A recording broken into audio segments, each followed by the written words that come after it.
સુરત શહેરમાં માતા પિતા માટે લાલબત્તી સમાન કિસ્સો સામે આવ્યો। મોબાઈલની લતના કારણે વાલીએ દીકરાને હોમવર્ક કરવાનું કહેતા બાળકે પંખે લટકીને ફાંસો ખાઈ લીધો।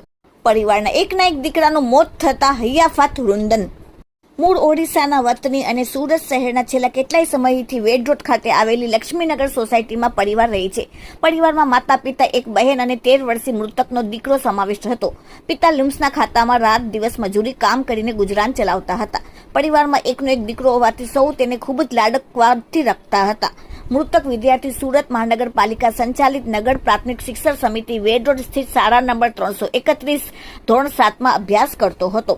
વેડ રોડ ખાતે લક્ષ્મીનગર વિસ્તારમાં રહેતા અને પ્રાથમિક શાળામાં ધોરણ 7માં અભ્યાસ કરતા બાળકે સાંજના 6:30 વાગે સુમારે આત્મહત્યા કરી લીધી। મૃતકના પરિચિત દીપેશ દ્વારા જાણવા મળ્યું કે બાળક ખૂબ જ ગુસ્સાવાળા સ્વભાવનો હતો। માતા પિતા કે પરિવારજનો દ્વારા કંઈ પણ ટોકવામાં આવે તો વિરોધ કરતો હતો।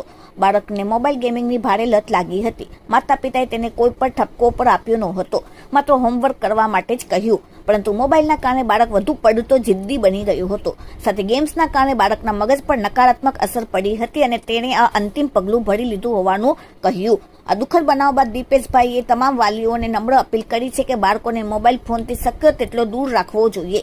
વાલીઓએ પોતે પણ મોબાઈલનો ઉપયોગ ઘટાડીને બાળકોનો સાથે વધુ સમય વિતાવવો જોઈએ। બાળક પોતાના મનની વાત ખુલીને શેર કરી શકે। મોબાઈલ ગેમિંગના કારણે બાળકોમાં આક્રમકતા અને ગુસ્સો વધી રહ્યો હોવાની સાથે અપ્રિય ઘટનાને રોકવા માટે વાલીઓને જાગૃતિ અત્યંત જરૂરી છે। Bureau report, daily India TV, Surat. अरे मेरा बाबू, क्या हुआ था? मेरा बाबू कुछ नहीं हुआ था। उसको खाली पढ़ने के लिए बोला, लेसन नहीं करता। बस वहाँ से गुस्से से आके पंद्रह में पंखा पे फांसी लगा लिया। घर पे कोई नहीं था? कोई नहीं था। हम उधर बैठे थे तो खाना बना रहे थे। मेरी छोटी लड़की है, वो आई देखी बारी से, बोली मम्मी भैया पंखा पे दुपट्टा बांध के गला पे बांधा है।